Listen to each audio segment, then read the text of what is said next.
എന്താ ഒരു energy ഇല്ലാതിരിക്കുന്ന health issue ഒക്കെ മാറിയില്ലേ? എല്ലാം മാറിയില്ല, ഭയങ്കര എനർജി ആയിട്ടിരിക്കല്ലേ, സെറ്റല്ലേ? കണ്ടില്ലേ?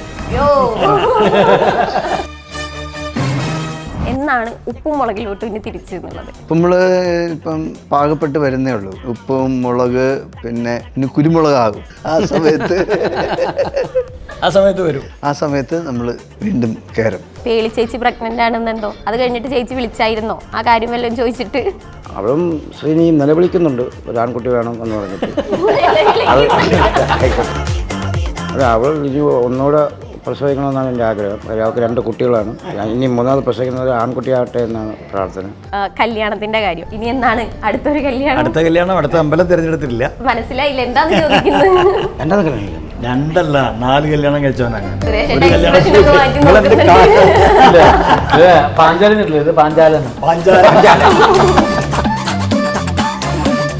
പാട്ടായിരുന്നു ലൊക്കേഷനിൽ മെയിൻ. അതെ, ഞങ്ങൾ അവിടെ നിന്ന് പാടിക്കൊണ്ടിരിക്കുമ്പോൾ കരയുന്ന ഒരാളുണ്ടായിരുന്നു. ഞങ്ങൾക്ക് പിന്നീട് മനസ്സിലായത് അദ്ദേഹം.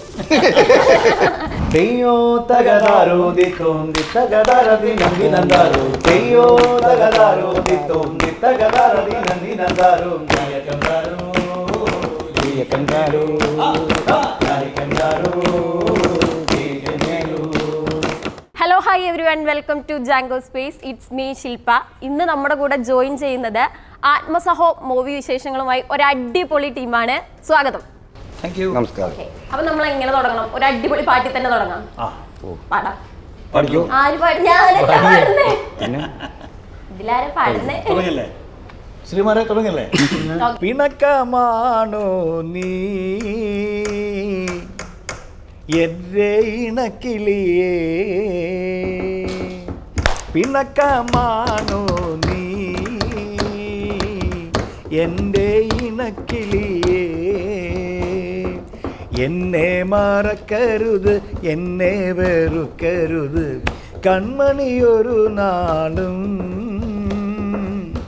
നീ എൻ്റെ ജീവനല്ലേ,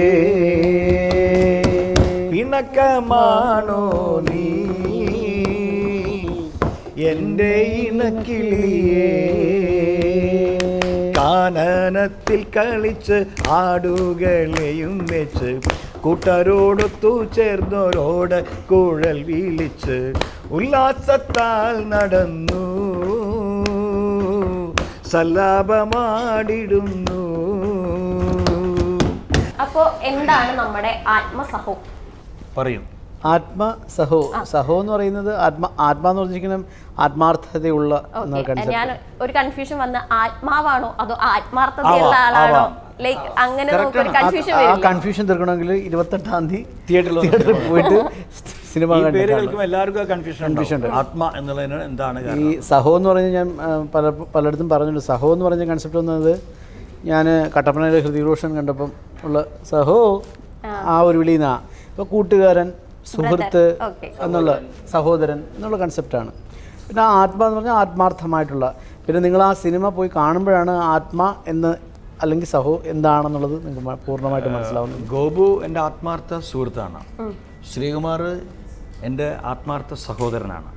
അപ്പോൾ ഈ ആത്മാർത്ഥതയും ഈ സുഹൃത്തും സഹോദരനൊക്കെ ഇതിനുള്ളിലുണ്ട്. അതെ, ഇതാ സുരേഷ് ചേട്ടൻ എൻ്റെ ആത്മാർത്ഥ ചങ്കാണ്.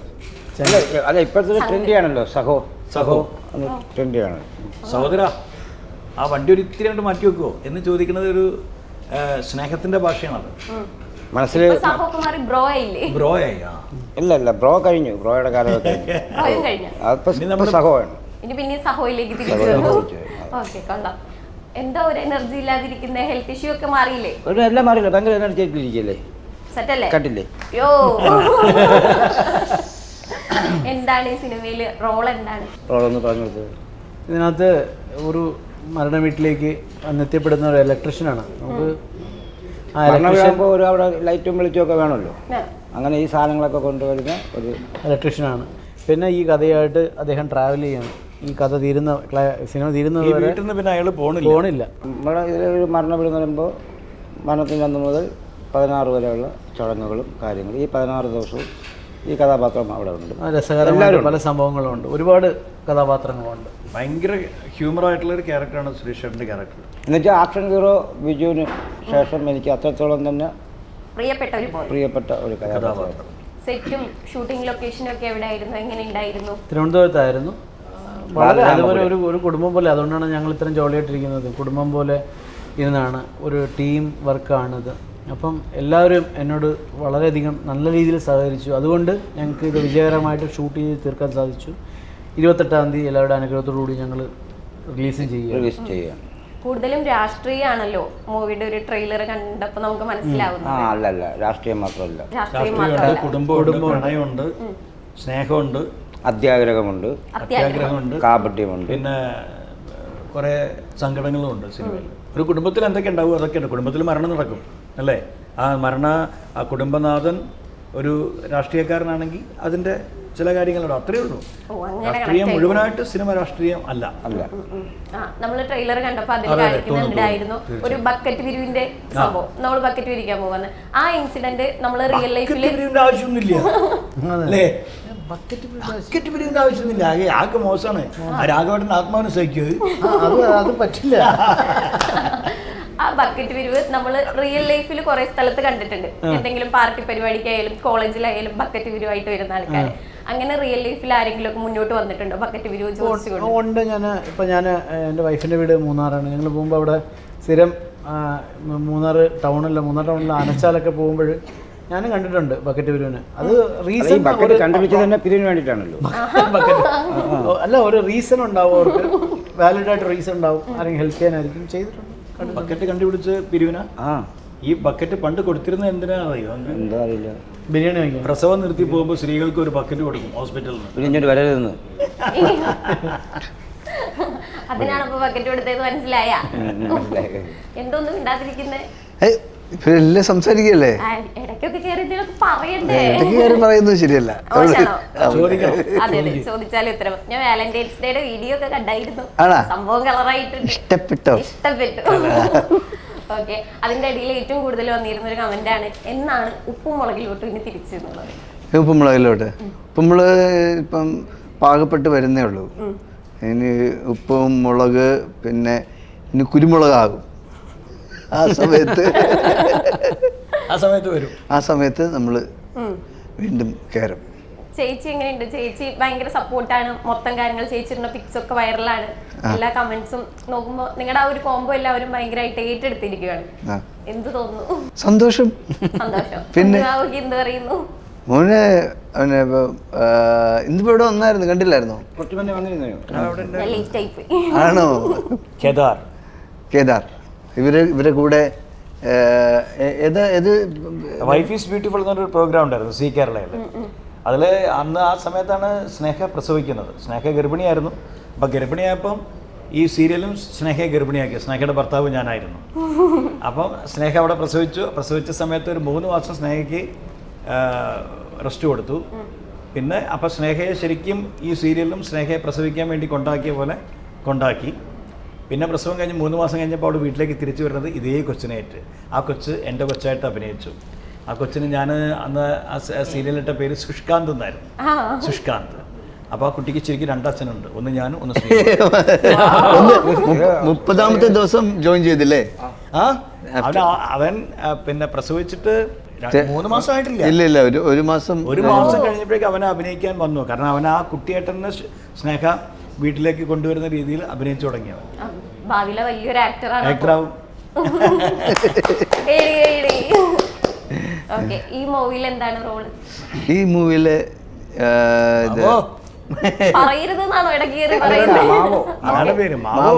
മാവു മനോജ് എന്ന് പറഞ്ഞിട്ട്.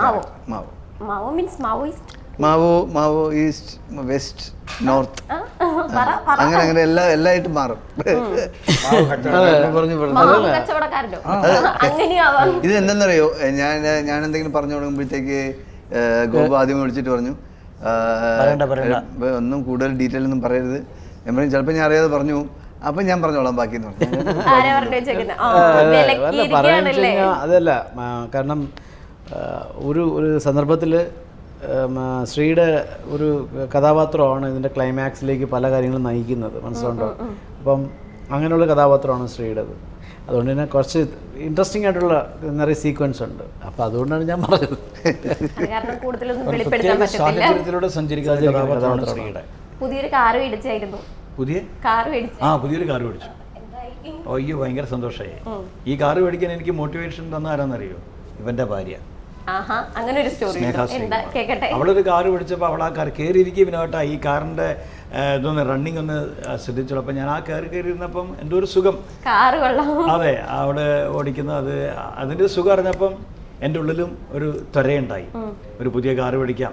അപ്പം അങ്ങനെ ആ മോട്ടിവേഷനിൽ ഞാനും പോയിട്ട് അതേപോലത്തെ ഒരു കാറ് മേടിച്ചു. രണ്ടാളും രണ്ട് കമ്പനിയാണെന്നുള്ളത്, പക്ഷെ ഒരേ കാറാണ്. പക്ഷെ ആ കാറിലിപ്പോൾ സുഖയാത്ര അടിപൊളി. ഞാൻ ഇടയ്ക്ക് ഇങ്ങനെ ന്യൂസൊക്കെ കാണുമ്പോൾ കാണായിരുന്നു കല്യാണത്തിന്റെ കാര്യം. ഇനി എന്നാണ് അടുത്തൊരു കല്യാണം? അടുത്ത അമ്പലം തിരഞ്ഞെടുത്തിട്ടില്ല. മനസ്സിലായില്ല എന്താന്ന് ചോദിക്കുന്നത്. 2 അല്ല 4 കല്യാണം കഴിച്ചവനാ ഞാൻ. സുരേഷ് ഏട്ടാ എക്സ്പ്രഷൻ ഒക്കെ മാറ്റി നോക്കുന്നുണ്ട്. അടുത്ത നല്ലൊരു ക്ഷേത്രം കിട്ടണം. ക്ഷേത്രം കിട്ടിയാൽ അവിടുന്ന് കല്യാണം കഴിക്കാനുള്ള പരിപാടിയിലാണ് ഞാനിപ്പോൾ. ശരിക്കും താലി വാങ്ങിച്ചു വെച്ചിട്ടുണ്ട്. അതെ, ഇനിയിപ്പോ ദേവസ്വം ബോർഡിന്റെ ഇതിനകത്ത് വരും ഏറ്റവും കൂടുതൽ കല്യാണം കഴിച്ച വ്യക്തി. അങ്ങനെ ഒരു കമന്റ് മുന്നാരോ പറഞ്ഞിട്ടില്ലേ? ഉണ്ട്. അത് ജഗദീഷ് ചേട്ടനാ പറഞ്ഞത്. ജഗദീഷ് ചേട്ടൻ്റെ ഒരു ഷോയില് ഏറ്റവും കൂടുതൽ സ്വന്തം ഭാര്യയെ ഏറ്റവും കൂടുതൽ കല്യാണം കഴിച്ച ആളാരാന്ന് PSC ക്വസ്റ്റ്യൻ വരാൻ സാധ്യതയുണ്ടെന്ന് പറഞ്ഞു. അറിഞ്ഞിട്ടില്ല, പറഞ്ഞു കൊടുക്ക്. അറിഞ്ഞായിരുന്നോ? എന്തോ പറഞ്ഞ് സുരേഷ് ഏട്ടൻ എന്തോ പറയാൻ പോയല്ലോ. പറഞ്ഞു കൊടുത്തേ. സുരേഷ് ഏട്ടൻ ഞാൻ എൻ്റെ ഭാര്യയെ 4 തവണ കല്യാണം കഴിച്ചിട്ടുണ്ട്. അതാണ് കാര്യം. അതൊരിഷ്ടം. ഇടയ്ക്കിടയ്ക്ക് ഇങ്ങനെ നമുക്കിപ്പോ പെട്ടെന്ന് ആഴ്ചതോറും കല്യാണം കഴിക്കേ. കാശുണ്ടേ, കാശ് താലി കയ്യിലുണ്ട്. ഓരോ കല്യാണത്തിനും വേറെ വേറെ താലി വാങ്ങണം. ഇപ്പൊ വൈഫിന്റെ മാലയിൽ 4 താലി ഉണ്ട്. ഇനിയിപ്പോ 5ാമത്തെ കഴിക്കുമ്പോൾ 5ാമത്തെ താലി ഒരു റെക്കോർഡാക്കി എടുക്കാം. കുറച്ചു പേർക്ക് ഭക്ഷണം കൊടുക്കണ്ടേ? ചെലവുണ്ട്. അത് വെറൈറ്റി ആയിട്ടില്ലേ? ഇനിയിപ്പോ അടുത്ത കല്യാണം കഴിക്കുമ്പോൾ ആരും പള്ളി വെച്ച് കഴിക്കും. ഒരു ബിരിയാണിയെങ്കിലും തിന്നല്ലോ. അമ്പലം വേണ്ടതാണ് സദ്യ. അല്ല, അതൊരു ഇഷ്ടത്തിന്റെ പുറത്ത് ചെയ്താട്ടോ, വേറെ ഒന്നുമില്ല, ദുരുദ്ദേശങ്ങളൊന്നുമില്ല. ആ ഗുരുവായൂർ വെച്ച് കല്യാണം കഴിക്കണമെന്നൊരു ആഗ്രഹം വന്നു. ഗുരുവായൂരിൽ നിന്ന് കെട്ടി. പിന്നെ മൂകാംബിക പോയപ്പം അവിടുന്ന് ഒന്ന് കല്യാണം കഴിച്ചാലെന്ന് തോന്നി. അപ്പോൾ അവിടുന്ന് ഒരു മാലയിട്ട് കല്യാണം കഴിച്ചു. പിന്നെ രാമേശ്വരത്ത് പോയപ്പോൾ ഒരു പൂജയുടെ ഭാഗമായിട്ട് ദമ്പതി പൂജ നടക്കുന്നുണ്ട്. അപ്പോൾ അതിലും കല്യാണം കഴിക്കണം എന്ന് പറഞ്ഞപ്പോൾ അവിടുന്ന് കഴിച്ചു. അതാണ് ഉണ്ടായത്. ഇനിയിപ്പോൾ വേറെ ഏതെങ്കിലും ക്ഷേത്രങ്ങളിൽ പോകുമ്പോൾ അവിടെ ആചാരങ്ങളുണ്ടെങ്കിൽ തുടരാം, കുഴപ്പമൊന്നുമില്ല. ഭാര്യ റെഡിയാണ്, ഞാൻ റെഡിയാണ്. അവൾക്ക് പുതിയ ഓരോ സാരി കിട്ടുമ്പോൾ അവൾക്ക് വേറെ സന്തോഷം. ഇഷ്ടംപോലെ സാരി കൊടുത്തങ്ങ് വീഴ്ത്തുക. ഒരു സാരി തരാം, റെഡിയാ, കല്യാണം കഴിക്കാം. അപ്പൊ ഈ ആഗ്രഹം ഫസ്റ്റ് ആരാ പറഞ്ഞേ? ഫസ്റ്റ് പറഞ്ഞത് ഞാൻ തന്നെയാണ്. കാരണം എനിക്ക് എൻ്റെ കല്യാണം ഗുരുവായൂരിൽ നിന്ന് നടക്കണമെന്ന് വലിയ മോഹമായിരുന്നു കല്യാണം നിശ്ചയിച്ചപ്പോൾ. കാരണം ഗുരുവായൂരിൽ ആ ഒരു തുളസിമാല ഇട്ടിട്ട് ആ ഒരു പിന്നെ മേളത്തിൻ്റെ ഇടയിൽ കൂടെ പോകുന്നത് എനിക്ക് ഞാൻ അതിന് മുമ്പും എൻ്റെ കല്യാണം നടക്കുന്നതിന് മുമ്പ് ഒരുപാട് കല്യാണങ്ങൾ അവിടെ പോയി കണ്ടപ്പോൾ അന്നേ മനസ്സിലുള്ളൊരു ആഗ്രഹമാണ്. പക്ഷേ കല്യാണം തീരുമാനിച്ചപ്പം എൻ്റെ വൈഫിൻ്റെ വീട്ടുകാർ സമ്മതിച്ചില്ല. അവൾക്ക് ഒറ്റ മോളാണ്, അപ്പോൾ അവർക്ക് വീട്ടിൽ നിന്ന് ഇറക്കണം എന്ന് പറഞ്ഞു. അപ്പോൾ പിന്നെ എനിക്ക് അവിടെ വോയിസ് ഇല്ല. അപ്പോൾ എൻ്റെ വീട്ടുകാരൊക്കെ പറഞ്ഞു തൽക്കാലം മോഹം അവിടെ വെച്ചോ, വീട്ടിൽ നിന്ന്. അപ്പോൾ വീട്ടിൽ നിന്ന് കല്യാണം നടക്കുന്ന സമയത്ത് കറണ്ട് പോയി. അന്ന് ജനറേറ്റർ ഇല്ല. അപ്പോൾ ഫോട്ടോയും വീഡിയോ ഒക്കെ മൊത്തം ഇരുട്ടായി. എനിക്കങ്ങോട്ട് ദേഷ്യം വന്നു. അങ്ങനെ പിന്നെ ആദ്യമായിട്ട് ഇങ്ങനെ അഡ്ജസ്റ്റ് ചെയ്ത് പോയി. പിന്നെയും ഗുരുവായൂരിൽ ഞാൻ വൈഫിനെ കൂട്ടി കല്യാണത്തിന് പോകുമ്പോൾ ഞാൻ വൈഫിനോട് പറയും എനിക്കിതുപോലെ കല്യാണം കഴിക്കാനായിരുന്നു ഇഷ്ടം, പക്ഷെ എന്താ ചെയ്യുക, നിൻ്റെ വീട്ടുകാർ പറ്റിച്ചില്ലേ എന്നൊക്കെ പറയും. അവളിങ്ങനെ ചിരിക്കും. ഈ കറണ്ട് പോയപ്പോൾ ആ ഇരുട്ടത്ത് താലി മാറി കെട്ടാത്തത് ബാക്കിയായി. കെട്ടിക്കൊടുത്തില്ല. അങ്ങനെ മൂകാംബികയിൽ ഒരു സ്വാമി ചെയ്യണം എന്നോട് പറഞ്ഞത്. അങ്ങനെ ഒരു ആഗ്രഹം ഉണ്ടെങ്കിൽ അത് സഫലമാക്കണം. സ്വാമിജിയുടെ അടുത്ത് പറഞ്ഞായിരുന്നു എനിക്ക് ഇങ്ങനെ ഒരു ആഗ്രഹം ഉണ്ട്. അപ്പോൾ അദ്ദേഹം പറഞ്ഞു നിങ്ങൾ ഗുരുവായൂർ പോയിട്ട് കല്യാണം. അപ്പം ഞാൻ പറഞ്ഞു അതെങ്ങനെ പറ്റും? അവിടെ പോയി രജിസ്റ്റർ ചെയ്താൽ മതി. അവിടെ 1000 രൂപ അടച്ചു കഴിഞ്ഞാൽ ആർക്കും കല്യാണം കഴിക്കാം. വരൻ്റെ ഭാഗത്തും വധുവിൻ്റെ ഭാഗത്തും ഈ 2 പേര് സൈൻ ചെയ്യാൻ വേണമെന്നുള്ളത് പറഞ്ഞു. അപ്പോൾ ഭയങ്കര ഒരു ഉടനെ തന്നെ ഞാൻ എൻ്റെ വെഡിങ് ആനിവേഴ്സറി ദിവസം വൈഫിൻ്റെ വീട്ടുകാരോട് പറഞ്ഞു, എൻ്റെ വീട്ടുകാരോട് പറഞ്ഞു. പിന്നെ 2 ആളൊന്നല്ല, ഒരു 10-30 ആൾ എന്നിട്ട് ഗുരുവായൂരിൽ എൻ്റെ ഇഷ്ടപ്രകാരത്തിലുള്ള കല്യാണം. ആ കല്യാണമാണ് ഇപ്പോൾ എൻ്റെ മനസ്സിലുള്ള. പഴയ കല്യാണം ഞാൻ മറന്നു, പഴയ ആൽബവും മറന്നു. അതാണ് മോഹം. പിന്നെ മറ്റേത് 2 സാഹചര്യത്തിൻ്റെ പേരിൽ കെട്ടേണ്ടി വന്നതാണ്. മൂകാംബികയിലും രാമേശ്വരത്തൊക്കെ ഉണ്ടായിരുന്നു. അത്രയേ ഉള്ളൂ. സുരേഷ് ഏട്ടാ, ഇതുവരെ ചെയ്ത മൂവീസ് എന്ന് വെച്ചിട്ട് ഈ ക്യാരക്ടർ എങ്ങനെ വ്യത്യസ്തമായിരിക്കുന്നത്? അത് ഞാൻ നേരത്തെ പറഞ്ഞില്ലേ, ഈ ആക്ഷൻ ഹീറോ ബിജു കഴിഞ്ഞ ശേഷം ഒരുപാട് നല്ല കഥാപാത്രങ്ങൾ കിട്ടിയിട്ടുണ്ട്. പരോളിൽ ഉദാഹരണം സുജാത, പൂക്കാലം, ഇട്ടിമാണി, അങ്ങനെ ഒരുപാട് സിനിമകളിൽ ഒരുപാട് നല്ല കഥാപാത്രങ്ങൾ കിട്ടിയിട്ടുണ്ട്. പക്ഷേ ഈ ആക്ഷൻ ഹീറോ ബിജു പോലുള്ള ഒരു ക്യാരക്ടർ എനിക്ക് അതുപോലെ ഇതും തിരിച്ചറിയും, ഇഷ്ടപ്പെടും, സ്നേഹിക്കും, അങ്ങനെയുള്ള ഒരു ക്യാരക്ടറാണ്.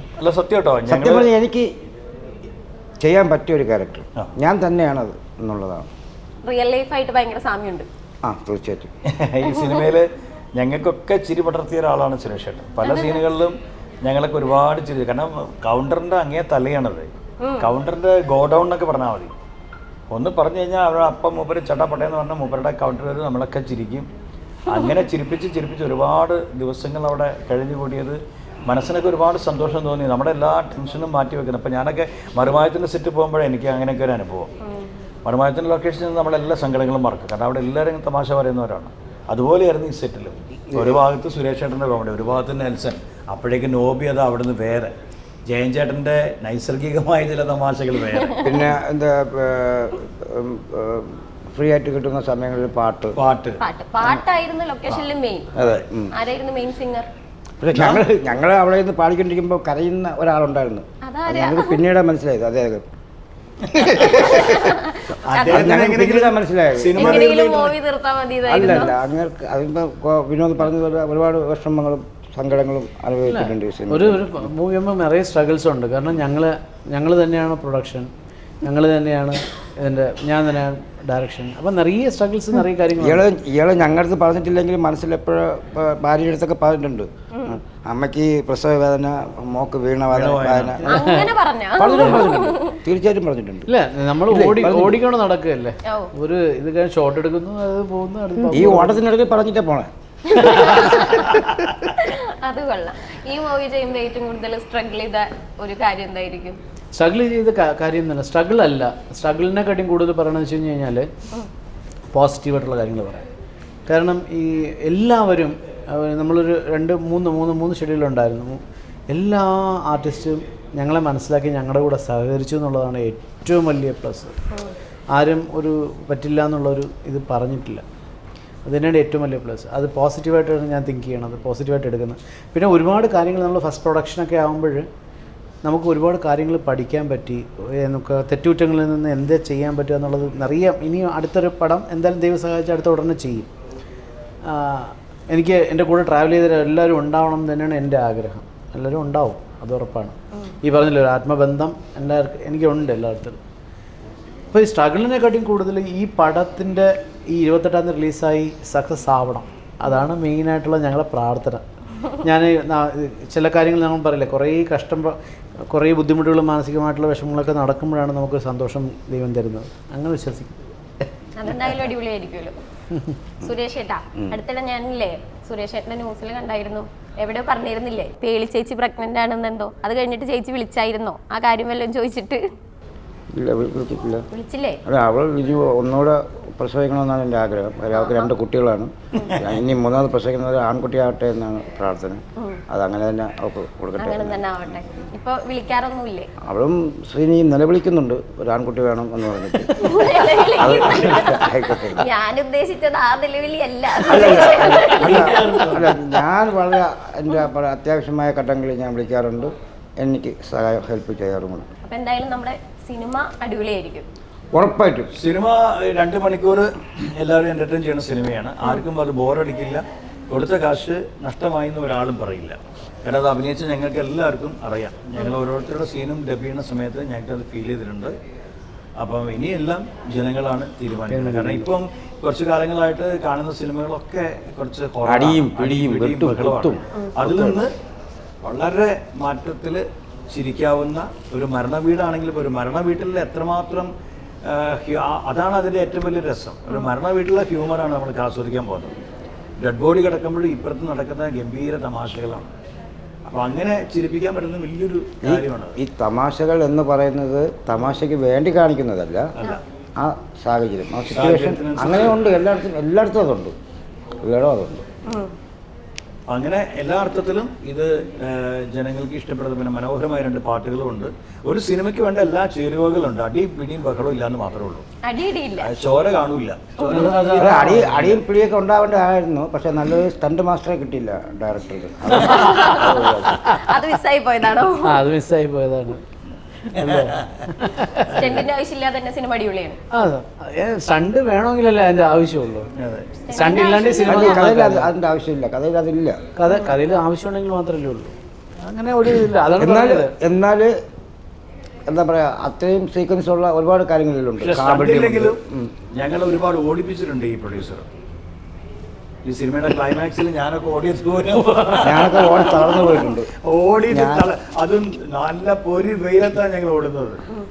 വെയിൽ- ദൂരെന്ന് പിന്നെ ആക്ഷൻ പറഞ്ഞാലൊന്നും കേൾക്കൂല. അവിടുന്ന് ഒരാൾ കൈ പൊക്കുക ഓടിക്കുമെന്ന് പറഞ്ഞാൽ പിന്നെ ഓടുകയാണ്. ഗംഭീര ഓട്ടമായിരുന്നു.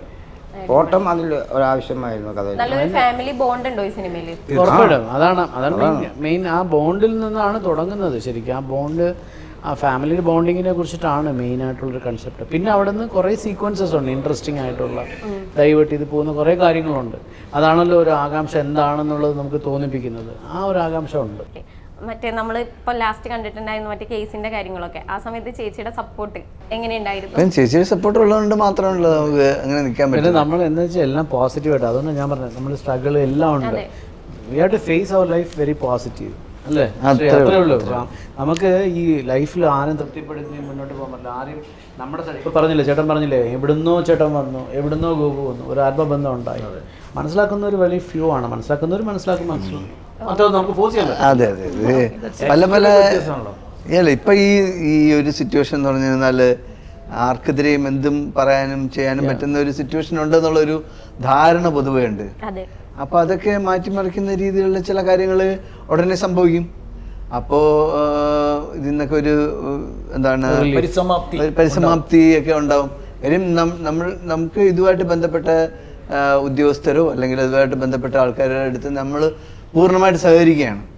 അപ്പോൾ അതുകൊണ്ട് അവർക്ക് ഇപ്പം നമ്മൾ വിട്ടു നിൽക്കുകയോ നമ്മളെന്തെങ്കിലും തെറ്റ് ചെയ്തിട്ടുണ്ടെങ്കിലല്ലേ നമ്മൾ പേടിക്കേണ്ടുള്ളൂ. നമ്മൾ തോന്നുന്നു നമ്മുടെ ഭാഗത്തു നിന്ന് ഒരു മിസ്റ്റേക്കും ഇല്ലെങ്കിൽ നമ്മൾ പിന്നെ എന്തിനാണ് ആരെ ഭയക്കണം? അതുകൊണ്ട് പിന്നെ എൻ്റെ സുഹൃത്തുക്കൾ, ഇതിപ്പോൾ ഈ ഇരിക്കുന്നവരൊക്കെ എന്നെ വളരെ അടുത്ത് പരിചയമുള്ളതും നമുക്ക് ഒരുപാട് സെറ്റിൽ വെച്ച് പരിചയമുള്ളതും ഒക്കെയാണ്. എല്ലാവരുടെയും സപ്പോർട്ട് എനിക്കുണ്ട്. എൻ്റെ ഫ്രണ്ട്സിൻ്റെയും എൻ്റെ വീട്ടുകാരുടെയും, എസ്പെഷ്യലി വൈഫിൻ്റെ. അപ്പോൾ അദ്ദേഹം എല്ലാം ഞാൻ നേരത്തെ പറയായിരുന്നു, എല്ലാ സെറ്റിലും വരുന്നതും എല്ലാവരുമായിട്ട് കണക്റ്റഡ് ആണ്. ഇവിടെ വന്ന് സ്നേഹയ്ക്ക് വരേണ്ട ഒരു കാര്യമില്ലല്ലോ. സ്നേഹ ഇവിടെ അപ്പോൾ എല്ലാവരുമായിട്ട് കണക്റ്റഡ് ആണ്. അപ്പം പണ്ടത്തെ പോലെ അല്ല ഇപ്പം. ആ ചിന്തയോടുകൂടി നിൽക്കുന്ന ആൾക്കാർക്ക് പലതും ചെയ്യാനോ പലതും ചെയ്താൽ വിജയിക്കുമോ എന്നൊക്കെ തോന്നിപ്പോവും. നടക്കാൻ പോകുന്നില്ല.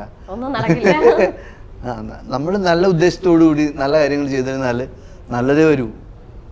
മറ്റൊരാളെ കുറിച്ച് മോശമായിട്ട് ചിന്തിച്ച് അയാൾക്കെതിരെ പ്രവർത്തിക്കാൻ തുടങ്ങിയിരുന്നാൽ അതനുസരിച്ചുള്ള കാര്യങ്ങൾ വരും അല്ലേ?